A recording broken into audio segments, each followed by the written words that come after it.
رب العالمین والصلاة والسلام علی رسولہ نبی الکریم وعلی آلہ واصحابہ اجمعین اما بعد فاعوذ باللہ من الشیطان الرجیم بسم اللہ الرحمن الرحیم یاسین والقرآن الحکیم انک لمن المرسلین علی صراط مستقیم تنزیل العزیز الرحیم لتنذر قوما ما انذر آباؤهم فهم غافلون صدق اللہ مولانا العظیم اللہم صلی علی سیدنا مولانا محمد مبارک وسلم علیہ صلاۃ سلاما کثیرا کثیرا۔ الحمدللہ آج ہم سورہ یاسین کا آغاز کر رہے ہیں اور آج انشاءاللہ 22 پارے بھی ہمارے مکمل ہو جائیں گے الحمدللہ۔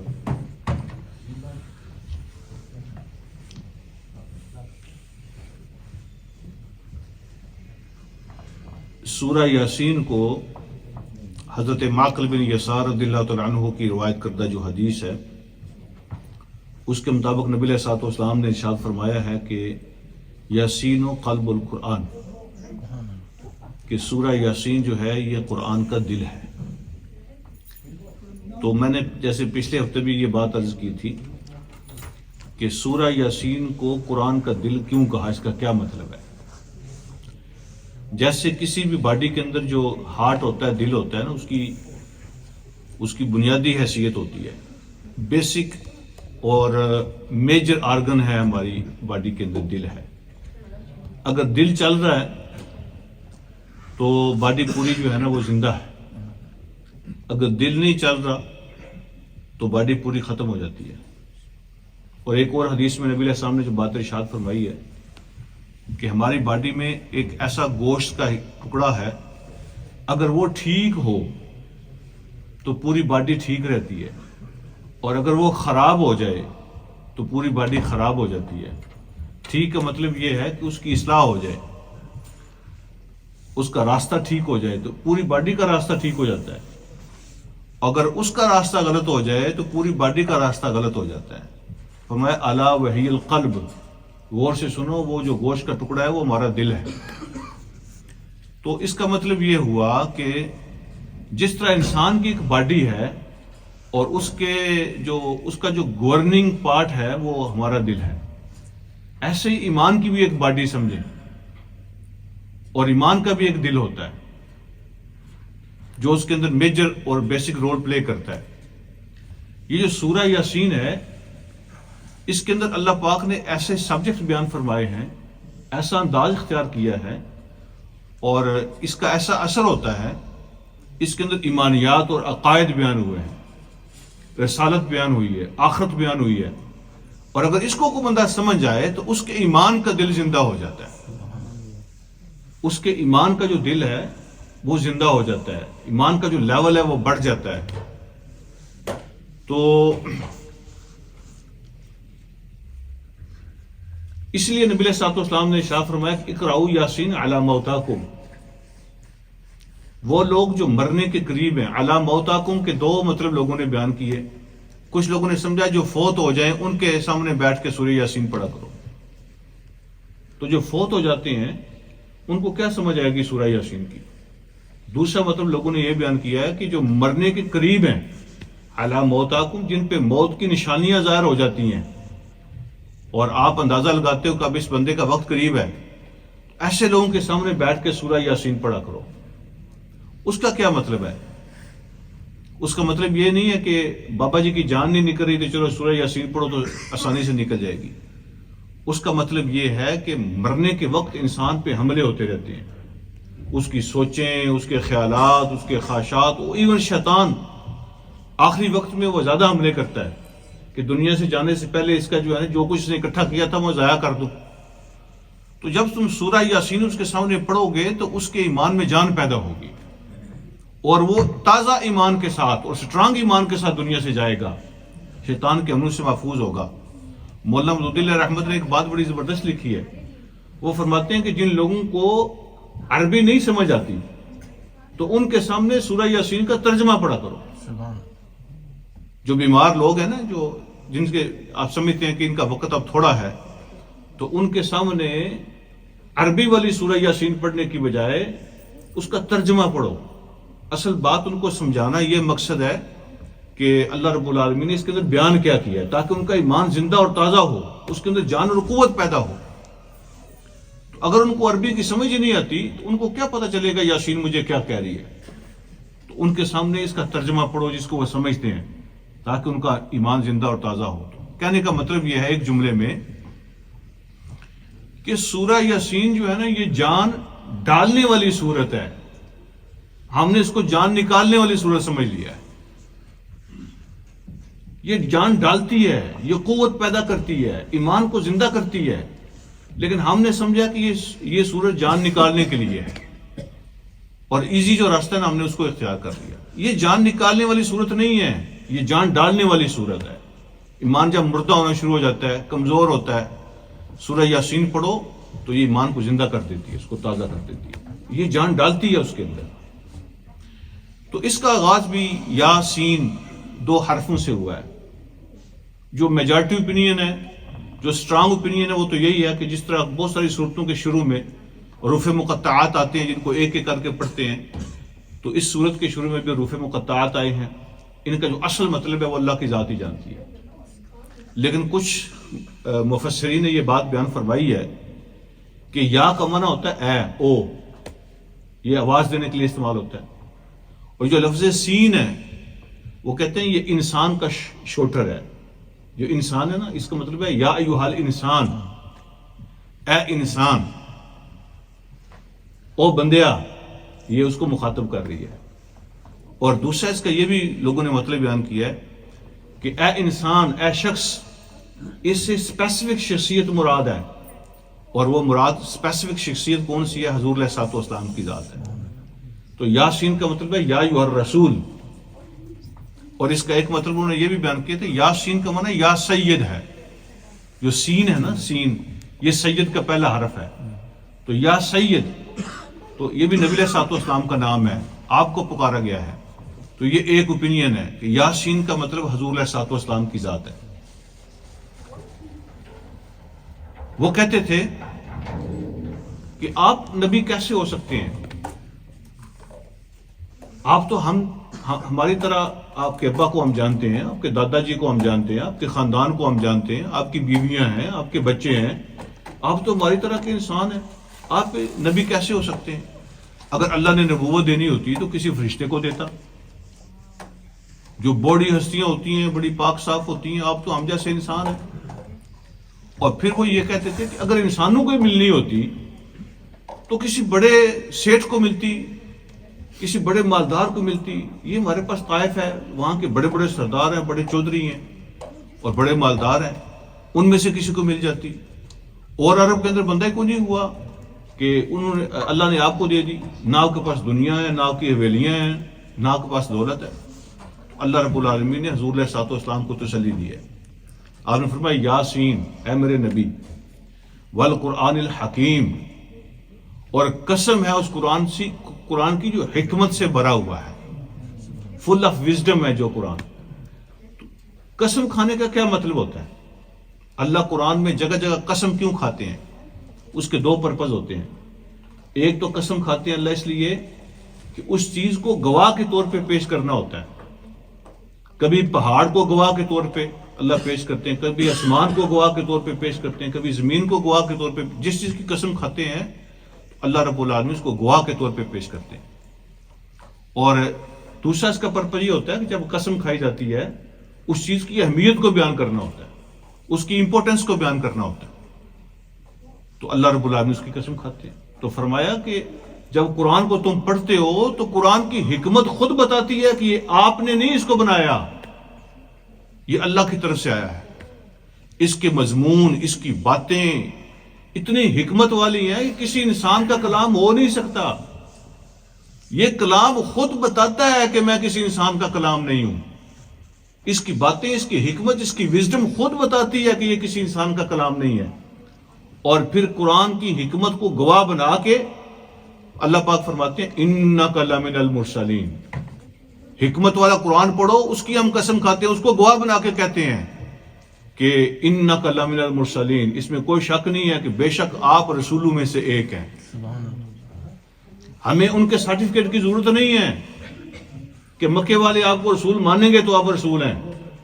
آپ جو کلام پیش کر رہے ہیں یہ خود گواہی دیتا ہے کہ آپ اللہ کے رسول ہیں، اور ہم خود گواہی دیتے ہیں انک لمن المرسلین کہ آپ رسولوں میں سے ہیں. تو حضور علیہ الصلوۃ والسلام کی تسلی کے لیے اللہ نے فرمایا علی صراط مستقیم، اور جس راستے پہ آپ بلا رہے ہیں، لوگوں کو دعوت دے رہے ہیں، وہ بالکل سیدھا اور صحیح راستہ ہے. یہی سیدھا راستہ ہے، یہی صحیح راستہ ہے. فرمایا تنزیل العزیز الرحیم، اور جو کچھ آپ قرآن پیش کر رہے ہیں نا، یہ آپ نے خود نہیں گڑھا، نہ کسی اور سے سیکھا، نہ آپ کو کسی نے پڑھایا یا سمجھایا. تنزیل العزیز الرحیم، یہ اس کی طرف سے ہے جو سپریم ہے. اگر وہ چاہے تو تمہاری ایک ایک بکواس کے جواب میں تمہیں برباد کر سکتا ہے. اس کے پاس طاقت ہے، وہ سپریم ہے. اگر وہ چاہے تو تمہاری ایک ایک جو بکواس ہے نا، اس کے جواب میں وہ تمہیں برباد کر دے، تم پہ عذاب نازل کر دے. لیکن الرحیم، وہ تمہیں موقع دیتا ہے، مولد ہے، اس لیے کہ وہ رحم کرنے والا ہے، وہ مرسیفل ہے. اس نے ایک لمٹ رکھی ہے، وہ تمہیں موقع دیتا ہے کہ تمہاری یہ جو باتیں ہیں یہ سن کے بھی تمہیں اللہ موقع دیتا رہتا ہے کہ تم سمجھ جاؤ، اس لیے کہ وہ رحیم ہے. پھر فرمایا لِتُنذِرَ قَوْمًا مَا أُنذِرَ آبَاؤُهُمْ فَهُمْ غَافِلُونَ. یہ قرآن ہم نے آپ کو اس لیے دیا، اور نبی ہم نے آپ کو اس لیے بنایا کہ وہ لوگ لمبے عرصے تک جن کے پاس کوئی ڈرانے والا نہیں آیا، کوئی وارننگ دینے والا نہیں آیا، تو آپ ان کو جا کے وارننگ دیں. آپ اس قوم کو ڈرائیں جن کو لمبے عرصے تک کسی نے نہیں ڈرایا. حضور علیہ الصلوۃ والسلام کا خاندان جو ہے نا، یہ بنی اسماعیل ہے. بنی اسماعیل، ابراہیم علیہ الصلوۃ والسلام کے بیٹے اسماعیل کی نسل ہے حضور علیہ الصلوۃ والسلام کا خاندان. تو بنی اسماعیل میں لمبے عرصے تک کوئی نبی نہیں ہے. باقی نبی بنی اسرائیل کے ہیں، یعقوب علیہ السلام سے ہیں جو دوسرے بھائی ہیں، ٹھیک ہے. لیکن بنی اسماعیل میں کوئی نبی نہیں ہے. اس لیے اللہ رب العالمین فرماتے ہیں جن کو لمبے عرصے تک کسی نے نہیں وارننگ دی، ان کے پاس نبی نہیں آیا، تو ہم نے ان کے پاس آپ کو بھیجا تاکہ آپ ان کو ڈرائیں. وہ غفلت میں پڑے ہوئے ہیں، جاگ جائیں. لقد حق القول علی اکثرهم فهم لا یؤمنون. ان میں سے اکثر ایسے ہیں کہ ان پہ اللہ کی بات سچی ثابت ہو گئی ہے. وہ اللہ کی بات کیا ہے کہ جو خود طلب نہیں کرے گا ہم اس کو ہدایت نہیں دیتے، اور جو نہیں مانے گا ہم اس کو اور شیطان کو اٹھا کے دوزخ میں پھینکیں گے. ان کو جہنم کو ان سے بھریں گے جو ہماری بات کو نہیں مانے گا. تو انہوں نے اپنے رویے سے، اپنے سلوک سے اور اپنے ایٹیچیوڈ سے اللہ کی بات کو سچ ثابت کر دیا ہے کہ یہ دوزخ میں جانے والے ہیں، انکار کر رہے ہیں. تو اللہ کی بات ان پہ سچ، اللہ کا قانون ان پہ سچا ہوگا. اِنَّا جَعَلْنَا فِي أَعْنَاقِهِمْ أَغْلَالًا، ہم نے ان کے گلے میں توک ڈال دی ہے. وہ ہوتا ہے نا میٹل چین، میٹل کالر جو ہوتا ہے، یا میٹل چین کہہ لیں آپ اس کو، گلے میں ڈال دیں. تو پرانے زمانے میں بھی آپ نے دیکھا ہوگا، یہ آج کل جو ترکی ڈرامے آ رہے ہیں اس میں بھی آپ نے دیکھا ہوگا، وہ ڈالتے ہیں جو جن کو قید میں بند کر دیتے ہیں نا، ان کو وہ ڈال دیتے ہیں ان کے گلے میں تاکہ گردن جو ہے ان کی نیچے نہیں ہو سکتی. تو اللہ فرماتے ہیں ان کی گردن میں توک پڑے ہوئے ہیں. یہ ایک میٹافوریکل لینگویج ہے سمجھانے کے. اللہ فرمائے یہ ایسے ان کے گلے میں توک پڑا جائے، بندے کے جیسے تکبر ہوتا ہے نا، غرور ہوتا ہے، تکبر ہوتا ہے، تو غرور اور تکبر کی وجہ سے اس کی گردن اکڑی رہتی ہے، اس کے اندر ہمبلنس نہیں ہوتی. تو یہ بھی ان کے گلے میں غرور کی اور تکبر کے جو ہے نا وہ توک پڑا ہوا ہے. فَهِيَ إِلَى الْأَذْقَانِ، ذقن جو ہے نا چین کو کہتے ہیں. تو وہ جو ان کے گلے میں وہ کالر پڑا ہوا ہے نا، اس نے ایسے ان کی ٹھوڑی کو اونچا کیا ہوا ہے. اب اس کے دو نقصان ہیں. ایک تو یہ کہ وہ بندہ اپنی ذات کو بھی نہیں دیکھ سکتا، اپنے وجود کو نہیں دیکھ سکتا. وہ بندہ جس کے گلے میں توک پڑا ہے، گردن ایسے اکڑی ہوئی ہے، تو وہ اپنے وجود کو بھی نہیں دیکھ سکتا اور اپنے ارد گرد بھی نہیں دیکھ سکتا، راستہ تلاش نہیں کر سکتا. تو یہ دونوں نقصان ہیں اس کے. نہ اپنی ذات کو پہچانتا ہے اور نہ دنیا کو دیکھ کے اللہ رب العالمین کی ذات کو پہچانتا ہے. اللہ نے تو اپنی نشانیاں بکھیری ہیں نا دنیا میں، ہر جگہ جس طرف دیکھو اللہ کی ذات نظر آتی ہے. اللہ فرماتے ہیں ان کی گردن میں توک پڑے ہوئے ہم نے ڈال دیے. اب وہ کہہ سکتے ہیں جی ہمارا کیا قصور ہے؟ اللہ کہتا ہے توک ہم نے ڈال دیے ہیں.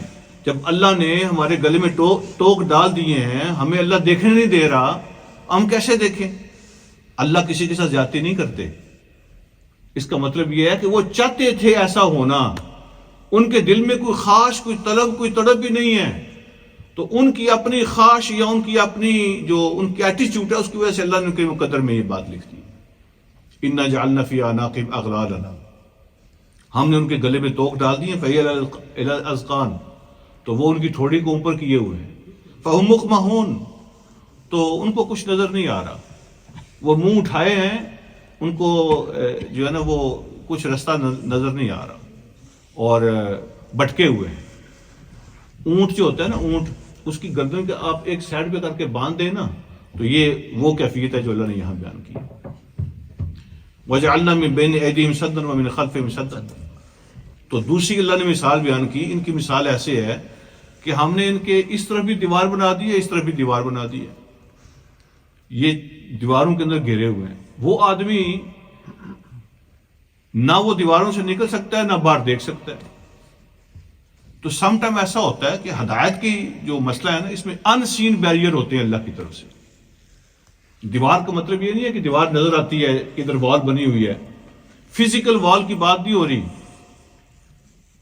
یہ ان سین وال کی بات ہو رہی ہے کہ ان کے غرور کی وجہ سے، ان کی ضد کی وجہ سے، ان کی ضد اور غرور اور تکبر کی وجہ سے اللہ رب العالمین ان کے دائیں بائیں بیریئر لگا دیتے ہیں، تو اس کے بعد وہ دیکھ نہیں سکتے. فَأَغْشَيْنَاهُمْ، ہم نے ان پہ پردہ ڈال دیا ہے، اندھے کر دیے ان کو. فَهُمْ لَا يُبْصِرُونَ، کچھ نہیں دیکھتے. وَسَوَاءٌ عَلَيْهِمْ أَأَنذَرْتَهُمْ أَمْ لَمْ تُنذِرْهُمْ لَا يُؤْمِنُونَ، ان کے لیے برابر ہے آپ ان کو ڈرائیں یا ان کو نہ ڈرائیں، یہ ماننے والے نہیں ہیں. اس کا مطلب یہ بالکل نہیں ہے کہ آپ ان کو ڈرانا چھوڑ دیں، آپ ان کو دعوت دینا بند کر دیں، یہ مطلب نہیں ہے. مطلب یہ ہے کہ کچھ لوگ ہیں جو ہدایت کا انتظار کر رہے ہیں، ان کے دل میں طلب ہے، ان کے دل میں تڑپ ہے، آپ ان کو زیادہ وقت دیں. ان سے آپ ان کی باتیں سن کے، ان کے ایٹیچیوڈ دیکھ کے آپ پریشان نہ ہوں. ان کے اپنے رویے کی وجہ سے اللہ رب العالمین پہ یہ حالت مسلط کی ہوئی. دل کا سخت ہو جانا یہ اللہ کا بہت بڑا عذاب ہے کہ بندہ سنے بھی پڑھے بھی لیکن اس کو اس پہ اثر نہیں ہوتا. سخت دل ہو جانا اللہ رب العالمین کا بہت بڑا عذاب ہے انسان کے لیے، اور نرم دل ہو جانا اللہ کا بہت بڑا انعام ہے. خود نبی علیہ الصلوۃ والسلام فرماتے ہیں جس کے دل میں نرمی ہوتی ہے اللہ اس کو خوبصورتی عطا کر دیتے ہیں. یہ نرمی اس کی زندگی کو خوبصورت بنا دیتی ہے، اور جس کے دل میں سختی ہوتی ہے یہ سختی اس کی زندگی کو بدصورت کر دیتی ہے. دل کا نرم ہونا اور نصیحت کو قبول کرنے والا ہونا یہ اللہ کا بہت بڑا گفٹ ہے. اللہ رب العالمین فرماتے ہیں کہ ان کو ڈرائیں یا نہ ڈرائیں یہ نہیں ماننے والے. انما تنذر من اتبع الذکر وخشی الرحمن بالغیب، آپ ان کو ڈرائیں، آپ زیادہ فوکس ان پہ کریں جو یہ ذکر سن کر، قرآن سن کے اس کو فالو کرتا ہے، جو اس لیے سنتا ہے کہ مجھے گائیڈنس مل جائے، فالو کرنا چاہتا ہے اس کو، تو آپ ان کو زیادہ فوکس کریں. وخشی الرحمن بالغیب، اور وہ آدمی جو بغیر دیکھے اللہ رب العالمین سے ڈرتا ہے، رحمان سے ڈرتا ہے بغیر دیکھے. ہم نے اللہ کی جنت کو دیکھا نہیں ہے، ہم نے اللہ کی دوزخ کو دیکھا نہیں ہے، ہم نے آخرت کو دیکھا نہیں ہے، ہم نے قبر کو دیکھا نہیں ہے، لیکن جب رحمان نے بتا دیا ہم سب کو بلیو کرتے ہیں، ہم سب کو مانتے ہیں. تو جو بغیر دیکھے اللہ نے جو باتیں سمجھائی ہیں اس کو ماننے والے، آپ ان پہ فوکس کریں. وہ آپ کی باتیں سن کے سمجھیں گے، یہ پتھر نہیں سمجھیں گے، ان کے لیے برابر ہے. تو وہ لوگ جو رحمان سے ڈرتے ہیں اور ذکر کو فالو کرتے ہیں، قرآن کو فالو کرتے ہیں، تو اللہ پاک فرماتے ہیں فَبَشِّرْهُ بِمَغْفِرَةٍ وَأَجْرٍ كَرِيمٍ، ان کو خوشخبری سنا دیں کہ اللہ کی طرف سے ان کے لیے بخشش کے فیصلے ہیں اور اللہ کی طرف سے ان کے لیے عزت کی روزی کے فیصلے ہیں. ان کو کھانے پینے کی چیزیں ملیں گی نا، عزت والی، عزت کی زندگی اللہ ان کو عطا کریں گے اور بخشش ان کو عطا کریں گے. اگلی بات جو ہے اگلی آیت، یہ بڑی سخت وارننگ ہے. اِنَّا نَحْنُ نُحْيِي الْمَوْتَى، ایک بات تو اللہ نے یہ فرمائی کہ ہم مردوں کو زندہ کرتے ہیں، ہم مردوں کو زندہ کریں گے. یہ کہتے ہیں نا ختم ہو جائیں گے، مٹی ہو جائیں گے، بات ختم ہو جائے گی. کون سی اکاؤنٹیبلٹی، کون سا حساب کتاب، کون سی قیامت؟ اللہ کہتے ہیں اِنَّا نَحْنُ نُحْيِي الْمَوْتَى، ہم مردوں کو زندہ کریں گے. یہ حقیقت ہے، ایسا ہوگا۔ وَنَكْتُبُ مَا قَدَّمُوا، اور ہم لکھتے ہیں جو کچھ انہوں نے آگے بھیجا وہ بھی، وَآثَارَهُمْ، اور جو اثرات پیچھے چھوڑے وہ بھی، جو آگے بھیجا نا وہ بھی لکھتے ہیں، لیکن ہر کام کی کچھ کانسیکوینسز ہوتے ہیں، کچھ رزلٹ نکلتے ہیں۔ وہ آپ نے نہیں کیا، آپ نے نہیں کیا وہ کام، لیکن آپ کے کام کا رزلٹ ہے وہ، تو اس کے اندر بھی آپ حصے دار ہیں۔ اگر اچھا کیا ہے تو اچھے کی پینشن بھی ملے گی، اگر برا کیا ہے تو برے کا حصہ بھی ملے گا۔ یہ جو ہے نا آثار، ہم اس کے جو اثرات ہوتے ہیں ہم اس کو بھی لکھتے ہیں۔ دو قسم کے اثرات ہوتے ہیں، ایک وہ اثرات ہوتے ہیں جو میری اور آپ کی باڈی پہ ہوتے ہیں، خود ہمارے اپنی باڈی پہ ہوتے ہیں۔ مثلا کوئی کام، کوئی بات میں نے ایسی کی، کوئی سین میں نے ایسا دیکھا کہ میری پوری باڈی پہ اس کے اثرات ہوتے ہیں، ٹھیک ہے، میرے ہاتھوں پہ، میرے پاؤں پہ، میرے کانوں پہ، میری آنکھوں پہ، میرے دماغ پہ، میرے دل پہ۔ وہ جو اثرات ہوتے ہیں وہ بعض قد بڑھتے ہیں۔ آنکھ نے ایک سین دیکھا اور ختم ہو گیا، لیکن ہو سکتا ہے دل کے اندر تو وہ کئی ہفتوں تک وہ چلتا رہے، دماغ کے اندر تو کئی مہینوں تک وہ چلتا رہے، وہ بار بار میں اس کو یاد کرتا رہوں اور انجوائے کرتا رہوں۔ یہ جو اثرات میری باڈی پہ ہو رہے ہیں، اللہ ان کو لکھ رہے ہیں، ان کی ریکارڈنگ ہو رہی ہے۔ تو جو کچھ تم نے کر کے آگے بھیج دیا وہ تو ہم ریکارڈ کرتے ہیں، لکھتے ہیں اس کو، یعنی ڈاکومنٹڈ ہے تمہاری ساری زندگی۔ یہ مت سمجھو کہ بس ایک خیال آیا تھا اللہ کو بنا دیا فارغ کر دیا، تمہاری پوری زندگی ڈاکومنٹڈ ہے۔ تو جو آگے بھیجا وہ لکھ رہے ہیں، اور جو اثرات تمہاری اپنی باڈی پہ ہوتے ہیں ہم وہ بھی لکھتے ہیں، اور جو اثرات دوسروں کے لیے تم چھوڑتے ہو نا، ایک کام باپ نے کیا تھا، کوئی غلط کام تھا، وہ بچے نے باپ سے سیکھا، وہ ساری زندگی کرتا رہا تو باپ کو اس کا حصہ گناہ کا ملتا ہے، اور پھر اس کے بچے نے اسے سیکھا تو دادا جی کو جا رہا ہے، اس کے بچے نے اسے سیکھا تو وہ پردادا جی کو جا رہا ہے۔ تو جو تم اثرات چھوڑتے ہو، تم امبیسیڈر بنتے ہو اگر گناہ کے، تو جہاں جہاں وہ چیز پھیلتی ہے اس کا حصہ تمہیں پہنچتا ہے، اور اگر تم امبیسیڈر بنتے ہو خیر کے، تو جہاں جہاں وہ چیز جاتی ہے تو اس کا حصہ تمہیں ملتا رہتا ہے۔ اور کبھی کبھی ایسا بھی ہوتا ہے کہ اگر میں کوئی اچھے کام کا امبیسیڈر بنتا ہوں نا، تو ہو سکتا ہے میرے اندر وہ سنسیئرٹی کم ہو، اخلاص کم ہو، میری محنت اس کے اندر بڑی کم ہو، میری قربانی سیکریفائس بہت تھوڑی ہو، لیکن جس نے مجھ سے سیکھ لیا، اس نے مجھے دیکھ کے اس کو اڈاپٹ کر لیا، اس کی سنسیئرٹی بھی زیادہ ہو جائے، اس کے اندر قربانی بھی زیادہ آ جائے، اس کا عمل بھی زیادہ بہتر ہو جائے، تو مجھ سے زیادہ اس کا کام بہتر ہو جائے، تو اللہ کریم اس کو میرے لیے بخشش کا، میرا اپنا عمل شاید نہ بخشش کا ذریعہ بنے، لیکن وہ جو میں نے آگے بھیجا ہے تو اس کے اخلاص کو اللہ مجھ سے زیادہ قبول فرما لے۔ تو یہ جو خیر اور شر کا معاملہ ہے نا، بہت سینسٹیو ہے، بہت ہی سینسٹیو ہے خیر اور شر کا معاملہ جو ہے۔ یہ خیر بھی پھیلتی ہے اور آگے اس کے کنسیکوینسز ہوتے ہیں، اور شر بھی پھیلتی ہے، اس کے بھی کنسیکوینسز ہوتے ہیں۔ یہ بہت سینسٹیو ایشو ہے۔ بعض اوقات ہم انجوائے کرتے ہیں اور ہم سمجھتے ہیں ہم نے انجوائے کیا، بات ختم ہو گئی، لیکن چیزوں کے اثرات ہوتے ہیں، وہ آگے پھیلتی ہیں۔ ہم نے تو ایک کلک کر کے چھوڑ دیا، آگے پتہ نہیں کتنی کلک ہو رہی ہیں۔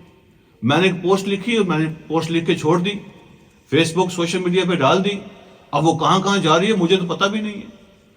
میں تو مر گیا، کور میں چلا گیا، لیکن وہ پوسٹیں پتہ نہیں کہاں کہاں چل رہی ہیں، کیا کون کس کہاں کہاں پہنچا رہا ہے اس کو۔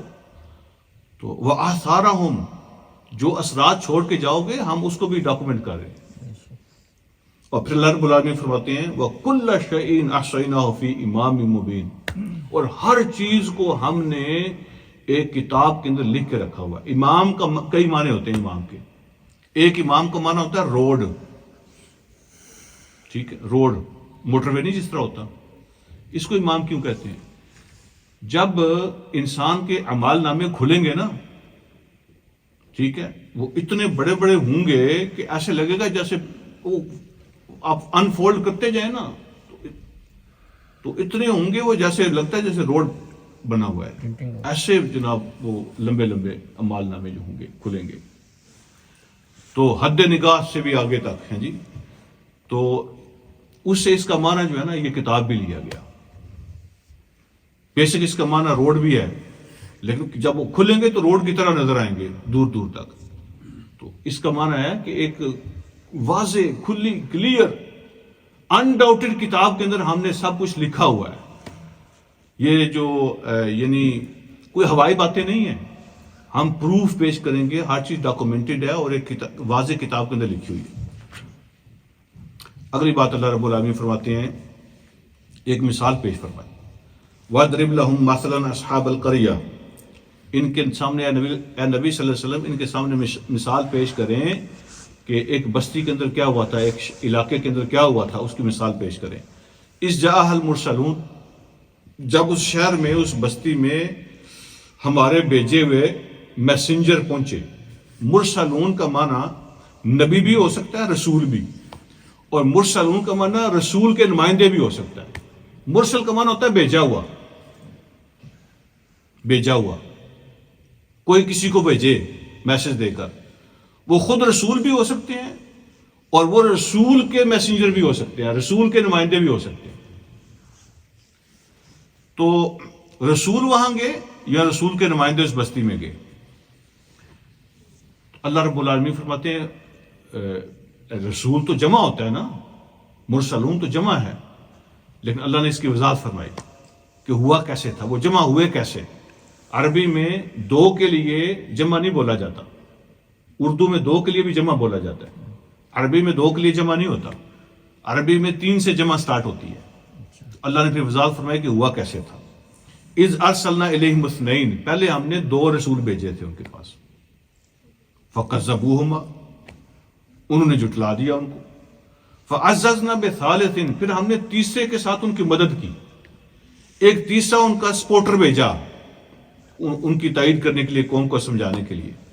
تو انہوں نے ان سب تینوں کو کیا کہا، فقالوا انا الیکم مرسلون، تینوں نے کہا کہ ہمیں بھیجا گیا ہے تمہارے پاس، ہم خود نہیں آئے ہیں، ہمیں بھیجا گیا ہے. جو دین کے نمائندے ہوتے ہیں نا، جو رسولوں کے ایمبیسڈر بنتے ہیں، وہ آتے نہیں ہیں، ان کو بھیجا جاتا ہے. ٹھیک ہے، جو رسول کے نمائندے بن کے جاتے ہیں نا، یہاں پہ یورپ میں، یو کے میں جو لوگ آ کے بیٹھے ہوئے ہیں اور وہ کہہ رہے ہیں کہ دین تو ہماری کوئی پریفرنس نہیں ہے، نہ ہی کوئی ہمارا کام ہے، ہم تو آئے ہیں دنیا کے لیے، وہ رسول کے نمائندے نہیں ہیں. لیکن وہ لوگ جو کہہ رہے ہیں کہ ہم یہاں آئے ہیں، اللہ ہمیں دنیا بھی دے گا لیکن ہمارے ذمے کوئی پیغام بھی پہنچانا ہے، اللہ نے اس سوسائٹی میں ہمیں بھیجا ہے تو ہمارے ذمے کوئی کام بھی ہے. تو ہر وہ شخص جو اپنے آپ کو اپنے نبی کا نمائندہ سمجھ کے دنیا بھی لے، بے شک لے، وہ بھیجے ہوئے ہیں، وہ سلیکٹڈ ہیں، وہ اپوائنٹڈ ہیں، وہ اللہ کے بھیجے ہوئے. کتنا بڑا اعزاز ہے. دنیا تو ملنی ہے ان کو، لیکن یہ اللہ کی طرف سے کتنا بڑا اعزاز ہے کہ وہ اللہ کے بھیجے ہوئے ہیں، جس کے دل میں یہ خیال بھی ہے کہ میرا ایک اور بھی کام یہاں پر ہے، اپنی نسلوں کو، دائیں بائیں لوگوں کو، اس سوسائٹی کو کچھ میں نے میسج بھی پہنچانا ہے. میں ایمبیسڈر بھی ہوں، میں نمائندہ بھی ہوں. ٹھیک ہے، تو میں اس پیغام کا نمائندہ بھی ہوں، یہاں بھی میری ذمہ داری ہے. تو وہ اللہ رب العالمین کے بھیجے ہوئے لوگ. تو انہوں نے کہا کہ ہمیں تو بھیجا گیا ہے. قالوا ما انتم الا بشر مثلنا، انہوں نے کہا ہم جیسے تم انسان ہو، ہم جیسے ہی ہو. وما انزل الرحمن من شیء ان انتم الا تکذبون، یہ جو تم کہتے ہو نا کہ اللہ نے یہ بات بھیجی ہے، رحمان نے یہ حکم بھیجا ہے، سب جھوٹ بولتے ہو. کوئی وحی شہی نہیں آتی، کوئی رحمان کی بھائی آپ کی خود تم گھڑی ہوئی ہیں، رحمان نے کوئی چیز نہیں بھیجی. یہ تم جھوٹ بولتے ہو، اللہ کا نام لے کے تمہارا ایجنڈا کوئی اور ہے، نام اللہ کا استعمال کرتے ہو، دین کا نام استعمال کرتے ہو، مذہب کا نام استعمال کرتے ہو، ایجنڈا تمہارا کچھ اور ہے، سب جھوٹ ہے، کوئی رحمان نے چیز نازل نہیں کی ہوئی ہے. انہوں نے ریفیوز کر دیا. قالوا ربنا یعلم انا الیکم لمرسلون، نے کہا دیکھو یہ رب جانتا ہے کہ ہمیں بھیجا گیا ہے، ہمیں تمہارے سرٹیفکیٹ کی ضرورت نہیں ہے، جس نے بھیجا ہے نا اس کا راضی ہونا کافی ہے، وہ راضی ہونا چاہیے، وہ جانتا ہے کہ اس نے ہمیں بھیجا ہے، ہم جھوٹ نہیں بول رہے، اس کا نام لے کے ہم جھوٹ نہیں بولتے، وہ جانتا ہے کہ ہمیں اس نے بھیجا ہے، تو اس کا جاننا ہمارے لیے کافی ہے، تمہارا سرٹیفکیٹ نہیں چاہیے. وما علینا الا البلاغ المبین، ہماری ڈیوٹی یہ لگائی ہے کہ پہنچانا ہے تمہارے ذمہ، کلیئر اوپن پہنچانا تمہاری ذمہ داری ہے. تو ہم پہنچا رہے ہیں، آگے ماننا نہ ماننا اس کے تم ذمہ دار ہو. اس کے جواب دے تم ہو، ہمیں حکم یہ ہے کہ ہم پہنچائیں، ہم پہنچانے آئے ہیں۔ تو اس بستی نے کیا کہا؟ قالوا، آپ سمجھتے ہیں کہ یہ ساری باتیں آج کل کے زمانے میں، یہ وہم کی بیماری ہے نا لوگوں کو، یہ آج کے زمانے کی نہیں ہے، یہ ہیومن ہسٹری ہے۔ قالوا انا تطیرنا بکم، طیر کا معنی پرندہ ہوتا ہے نا، پرندہ، ٹھیک ہے؟ تو آج کل بھی کہتے ہیں اگر کوے نے، وہ ہماری ایک سسٹر ہیں، میری کزن ہے، جب بھی کبھی ان کے گھر جاتے ہیں نا، جب بھی اس کی عادت ہے، وہ کہتے آج صبح بنیرے تے کہاں بولتا سی پیا، آج بھی صبح میں کہاں کی آواز سنی ہے، تو میں کہ آج کسی مہمان نے آنا ہے۔ تو لوگوں نے، اگر کوا بولے گا تو کوئی آئے گا، اگر کوئی کالا پرندہ ادھر سے ادھر چلا گیا یا کسی جانور نے ایسے راستہ کاٹ لیا، تو اس طرح کی جو چیزیں ہیں، یہ لوگوں نے پرندوں سے یہ قسمتیں اور اچھائیاں اور برائیاں جوڑی ہوئی ہیں نا، تو اسی سے یہ لفظ نکلا ہے۔ بیسیکلی لوگ پرندے اس کام کے لیے ان کے کانسیپٹ میں تھے، یہ پرندے استعمال کرتے تھے۔ قالوا انا تطیرنا بکم، تو بستی کے لوگوں نے کہا کہ جب سے تم آئے ہو نا، تم ہمارے لیے منحوس بن کے آئے ہو، نعوذ باللہ، you are curse for us, source of curse. جب سے آئے ہو تو کبھی جناب بارشیں نہیں ہوتی، کبھی جناب فصلیں تباہ ہو جاتی ہیں، کبھی جناب یہ ہو جاتا ہے، کبھی وہ ہو جاتا ہے، تو تم تو کوئی خیر لے کے ہمارے پاس، جب سے آئے ہو نا مصیبتیں مصیبتیں ہیں۔ انہوں نے کہا کہ تم تو ہمارے لیے بڑے منحوس ہو۔ لئن لم تنتہوا، اگر تم اپنے کام سے باز نہ آئے، لنرجمنکم، تو ڈیفینیٹلی ہم تمہیں پتھر مار مار کے ماریں گے، ٹھیک ہے، اسٹوننگ ٹل ڈیتھ، تمہیں رجم کریں گے ہم۔ او لیمسنکم منا عذاب علیم، یا تمہیں ہم ایسی سزا دیں گے کہ لوگوں کے لیے مثال بنا دیں گے، عبرت بنا دیں گے تم۔ تو یہاں سے نکلو، بھاگو، تمہاری وجہ سے جو بڑی نحوست آ گئی ہمارے علاقے میں۔ تو رسولوں نے کیا جواب دیا؟ قالوا طائرکم معک، یہ قرآن ہے، یہ کسی ڈائجسٹ کی بات نہیں میں کر رہا، یہ قرآن ہے۔ اللہ کیا کہتے ہیں؟ قالوا طائرکم معکم، اور یار یہ برکت اور شر اور خیر پرندوں کے اندر نہیں ہوتی، یہ نحوست یا خیر جو کچھ بھی ہوتی ہے یہ تمہارے اپنے ساتھ ہوتی ہے، اس کی وجہ تم خود ہوتے ہو۔ قالوا طائرکم معکم، تمہاری نحوست تمہارے ساتھ لگی ہوتی ہے، یہ کسی اور کی وجہ سے نہیں ہوتی۔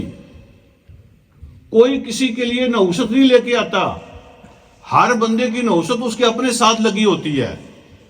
لیکن لوگ کیا کرتے ہیں، کبھی کسی نے انٹرنل تو کبھی غور کیا نہیں نا کہ میں بھی کسی بات کی وجہ ہو سکتا ہوں، میرے خاندان پہ، میرے گھر پہ جو مسائل آتے ہیں یا پریشانی آئی ہیں یا کچھ چیزیں ہو رہی ہیں میرے ساتھ، اگر تو اس کی کوئی میں بھی ریزن ہو سکتا ہوں۔ لوگ انٹرنل تو کوئی دیکھتے نہیں ہیں، کوئی کسی کے لیے مصیبتیں نہیں لا سکتا اور کوئی کسی کی مصیبتیں دور نہیں کرتی، یہ اللہ کی طرف سے ہوتی ہیں ساری باتیں۔ قالوا طائرکم معکم، تمہاری قسمت تمہارے اپنے ساتھ ہوتی ہے، دوسرا کوئی نہیں لے کے آتا۔ اَإِن ذُكِّرْتُمْ، اگر تمہیں نصیحت کی جائے پھر بھی ایسے ہی کرو گے ہمارے ساتھ؟ پتھر، ہم تو تمہیں نصیحت کرنے آئے ہیں، اور بھائی ہم نے تمہاری کوئی فصلیں اجاڑی ہیں، تو وہ کہنے نے تھوڑے چھولے پٹے نے سی، ہمیں کیوں پتھر مارو گے، ہمیں کیوں عذاب دو گے؟ بھائی ہم نے کیا، اِن ذُكِّرْتُمْ، ہم نے کیا ہے؟ ہم تو تمہیں نصیحت کرنے آئے ہیں، اگر ہم تمہیں نصیحت کریں پھر بھی ایسا کرو گے؟ تو انہوں نے کہا بل انتم قوم مسرفون، بولے تم تو بہت ہی زیادہ حد سے بڑے ہوئے ٹرانسگریسر ہو، تم یعنی حد سے بڑے، اپنی حد کو کراس کرنے والے لوگ ہو۔ پھر کیا ہوا جب ان کی آپس میں یہ چالی تھی چپکلش، تو اللہ فرماتے ہیں وَجَاءَ مِنْ أَقْصَى الْمَدِينَةِ رَجُلٌ يَسْعَىٰ، تو یہ پارہ ختم کرتے ہیں، بستی کے دوسرے علاقے سے، دور کے کونے سے، ادر سائڈ سے ایک آدمی دوڑتا ہوا آیا۔ تو آپس میں جو یہ جو بحث مباحثہ ہوتا ہے، یہ روز کی جو لڑائیاں ہوتی ہیں، یہ پھیل جاتی ہیں نا، پھر پتہ چل جاتا ہے کیا ہو رہا ہے۔ جب اس کو پتہ چلا کہ بات یہاں تک پہنچ گئی ہے کہ انہوں نے رسولوں کو رجم کرنے کا فیصلہ کر لیا ہے یا ان کو پکڑ کے عذاب دینے کا فیصلہ کر لیا ہے، تو وہ بستی کے دوسرے کنارے سے دوڑتا ہوا آیا۔ قال یا قوم اتبعوا المرسلین، اس نے آ کے اپنی قوم سے کہا میری قوم کے لوگوں جو بھیجے گئے ہیں نا، ان کی بات مان لو، یہ جو بھیجے گئے ہیں ان کی بات مان لو، ان کو فالو کرو۔ اتبعوا من لا یسألکم اجرا، اور یار دیکھتے نہیں ہو یہ کتنے خیر خواہ ہیں، یہ تم سے پیسے تو نہیں مانگ رہے، یہ تم سے اپنے کام کے پیسے نہیں مانگ رہے، وَهُمْ مُهْتَدُونَ، اور یہ خود گائیڈڈ بھی ہیں، ہدایت ہے ان کے پاس، یہ خود سیدھے راستے پہ چل کے اپنا نمونہ اور مثال اور رول ماڈل بھی پیش کر رہے ہیں۔ ایک ہوتا ہے نا کوئی آدمی بگڑا ہوا ہے، خود ہی ایسا ویسا ہے تو دوسروں کو نصیحتیں کرتا پھرتا ہے۔ کہا کہ نہ تو ان کی کوئی دنیاوی ان کا کوئی پرپز ہے، کوئی ورلڈلی گین آپ نے دیکھا، دوسری بات یہ کہ ان کا اپنا عمل دیکھو، ان کا کردار دیکھو، ان کا رویہ دیکھو، یہ خود گائیڈڈ لوگ ہیں اور دنیا کا کوئی ان کا ایجنڈا بھی نہیں ہے، تو ان کو فالو کرو، ان کی پیروی کر لو۔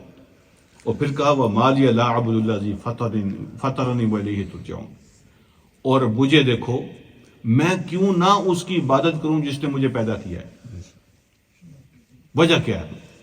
کوئی لاجک بنتی ہے کہ جس نے مجھے وجود دیا، جو میری سانسیں چلاتا ہے، جو میرا مالک ہے، جس نے مجھے پیدا کیا ہے، میں اس کی کیوں عبادت نہ کروں؟ اس کا جواب چاہیے مجھے، میں کیوں نہ اس کی عبادت کروں جس نے مجھے پیدا کیا، وَإِلَيْهِ تُرْجَعُونَ، اور اسی کے پاس تم سب نے واپس بھی جانا ہے، واپسی بھی اسی کے پاس ہے، اور پیدا بھی اسی نے کیا ہے، تو میں اس کا احسان کیوں نہ مانوں، اس کی عبادت کیوں نہ کروں؟ تو کیا میں اس کو چھوڑ کے دوسروں کو خدا بنا لوں؟ اگر رحمان نے مجھے کوئی نقصان پہنچانے کا فیصلہ کر لیا تو ان کی کوئی سفارش بھی میرے کام نہیں آ سکتی، نہ یہ مجھے بچا سکتے ہیں، ان کی کوئی حیثیت نہیں ہے، یہ کچھ نہیں ہے جن کی تم پوجا کرتے ہو۔ اللہ کی عبادت کرو۔ تو انی آمنت بربکم فاسمعون، میں تو ایمان لے آیا ہوں، تو میری بات سن لو، میری بات مان لو تم بھی۔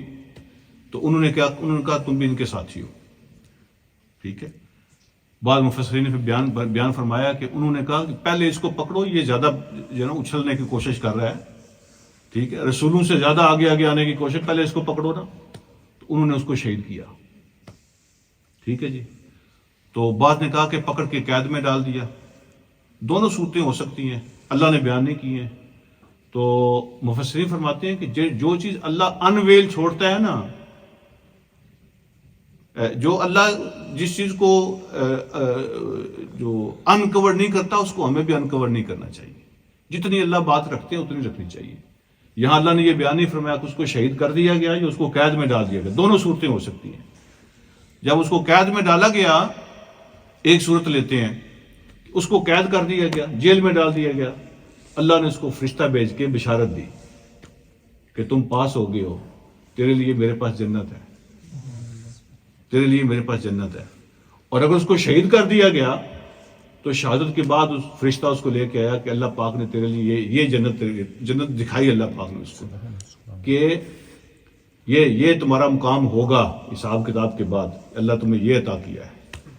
تو اللہ پاک نے تیری باتوں کو قبول کر لیا ہے، تیرے کام کو اللہ نے، تیری شہادت کو قبول کر لیا، یہ اللہ نے تیرا مقام رکھا ہے۔ تو اس نے کیا کہا؟ قیل ادخل الجنہ، تو اللہ کی طرف سے اس کو کہا گیا کہ جنت میں داخل ہو جاؤ۔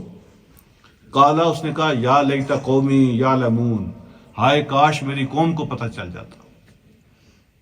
ٹھیک ہے، نبی علیہ الصلوۃ والسلام فرماتے ہیں کہ ایک شخص ایسا ہے کہ اس نے زندگی میں بھی اپنی قوم کی خیر خواہی کی اور مرنے کے بعد بھی اپنی قوم کی خیر خواہی کی۔ بڑے بڑے خیر خواہ ہوتے ہیں لیکن زندگی کے حد تک ہوتے ہیں نا، تو اس نے مرنے کے بعد بھی جنہوں نے شہید کیا ہے نا، ان کی ابھی بھی بدخواہی نہیں کر رہا۔ شہادت کے بعد جنہوں نے جان لے لی ہے تو ان کے لیے ابھی بھی خیر خواہی کر رہا ہے۔ تو آپ نے فرمایا ایک شخص ایسا ہے کہ جس نے زندگی میں بھی قوم کی خیر خواہی کی اور مرنے کے بعد بھی قوم کی خیر خواہی کی، قوم کا درد ہے اسے۔ تو اس نے کہا یا لیت قومی یعلمون، آئے کاش میری قوم کو پتہ چل جاتا، بما غفر لی ربی، کہ میرے رب نے مجھے کس طرح مجھے بخشش عطا فرمائی ہے، میرے رب نے مجھ پہ کس طرح انعام کیا ہے۔ اگر میری قوم کو کاش پتہ چل جائے تو ہو سکتا ہے کہ وہ مان جائیں۔ وَجَعَلَنِي مِنَ الْمُكْرَمِينَ، اور اللہ پاک نے مجھے کس طرح عزتیں دی ہیں، تو کاش میری قوم کو پتہ چل جائے کہ اس کے اندر کتنی عزت ہے۔ تو جو کچھ میرے رب نے مجھے انعام عطا کیا، کاش میری قوم کو پتہ چل جائے۔ تو مرنے کے بعد بھی اس کی خواہش ہے کہ قوم کو پتہ چل جائے اور قوم مان جائے۔